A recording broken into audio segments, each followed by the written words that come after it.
സംസ്ഥാനത്തെ അതിശക്തമായ മഴയ്ക്ക് സാധ്യതയുണ്ടെന്ന് കാലാവസ്ഥാ നിരീക്ഷണ വിഭാഗത്തിന്റെ മുന്നറിയിപ്പ്. ആശങ്ക ഉയർത്തി മുല്ലപ്പെരിയാറിൽ ജലനിരപ്പ് ക്രമാതീതമായി ഉയരുന്ന സാഹചര്യത്തിൽ സ്പിൽവേ ഷട്ടറുകൾ വരും മണിക്കൂറുകളിൽ തുറന്നേക്കുമെന്ന് ജില്ലാ ഭരണകൂടം അറിയിച്ചു.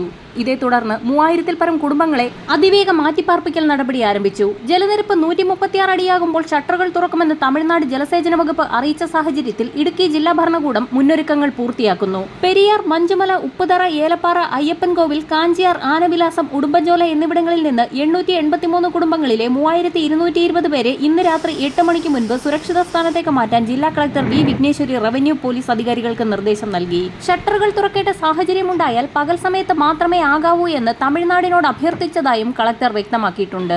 ഏത് അടിയന്തര സാഹചര്യവും നേരിടാൻ ജില്ലാ ഭരണകൂടം തയ്യാറായി കഴിഞ്ഞു. റവന്യൂ, പോലീസ് അധികാരികളുടെ നിർദ്ദേശങ്ങൾ പൊതുജനങ്ങൾ കൃത്യമായി പാലിക്കണമെന്നും കളക്ടർ വ്യക്തമാക്കി. കനത്ത മഴയെ തുടർന്ന് നീരൊഴുക്ക് വർദ്ധിച്ച സാഹചര്യത്തിൽ തൃശൂർ പീച്ചി ഡാമിന്റെ ഷട്ടറുകൾ ഇന്ന് ഉയർത്തിയേക്കും. മലമ്പുഴ ഡാമിന്റെ 4 ഷട്ടറുകൾ തുറന്ന സാഹചര്യത്തിൽ നദീതീരങ്ങളിലുള്ളവർക്ക് ജാഗ്രതാ നിർദ്ദേശം നൽകി. ശക്തമായ മഴ തുടരുന്ന പശ്ചാത്തലത്തിൽ 16 ഡാമുകളാണ് നിലവിൽ തുറന്നിരിക്കുന്നത്.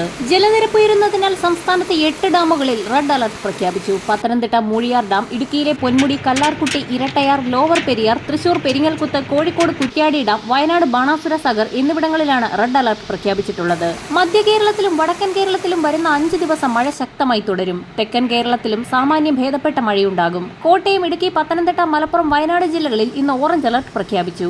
24 മണിക്കൂറിൽ 115.6 മില്ലിമീറ്റർ മുതൽ 204.4 മില്ലിമീറ്റർ വരെ മഴ ലഭിച്ചേക്കും. തിരുവനന്തപുരം, കൊല്ലം, ആലപ്പുഴ, എറണാകുളം, തൃശൂർ, പാലക്കാട്, കോഴിക്കോട്, കണ്ണൂർ, കാസർഗോഡ് ജില്ലകളിൽ ഇന്ന് യെല്ലോ അലർട്ട് പ്രഖ്യാപിച്ചിട്ടുണ്ട്. വടക്ക് പടിഞ്ഞാറൻ ബംഗാൾ ഉൾക്കടലിനും അതിനോട് ചേർന്നുള്ള പശ്ചിമ ബംഗാൾ, ബംഗ്ലാദേശ് തീരത്തിനും മുകളിലായി നാളെ ചക്രവാത ചുഴി രൂപപ്പെടാനും 24 മണിക്കൂറിനുള്ളിൽ ന്യൂനമർദ്ദമായി ശക്തി പ്രാപിക്കാനും സാധ്യതയുണ്ടെന്ന് കേന്ദ്ര കാലാവസ്ഥാ നിരീക്ഷണ വിഭാഗം മുന്നറിയിപ്പ് നൽകി. ഇതാണ് വരുന്ന 5 ദിവസം അതിശക്തമായ മഴയ്ക്ക് കാരണമാക്കിയിരിക്കുന്നത്. ഇന്നും നാളെയും സംസ്ഥാനത്ത് ഒറ്റപ്പെട്ടയിടങ്ങളിൽ മണിക്കൂറിൽ 50 മുതൽ 55 കിലോമീറ്റർ വരെ ശക്തമായ കാറ്റിന് മോശം കാലാവസ്ഥയ്ക്ക് സാധ്യതയുള്ളതിനാൽ പൊതുജനങ്ങൾ ജാഗ്രത പാലിക്കണമെന്ന് ദുരന്ത നിവാരണ അതോറിറ്റി മുന്നറിയിപ്പ് നൽകി. വരും മണിക്കൂറുകളിലെ കാലാവസ്ഥാ മുന്നറിയിപ്പുകൾക്കായി ചാനൽ സബ്സ്ക്രൈബ് ചെയ്യാൻ മറക്കാതിരിക്കുക.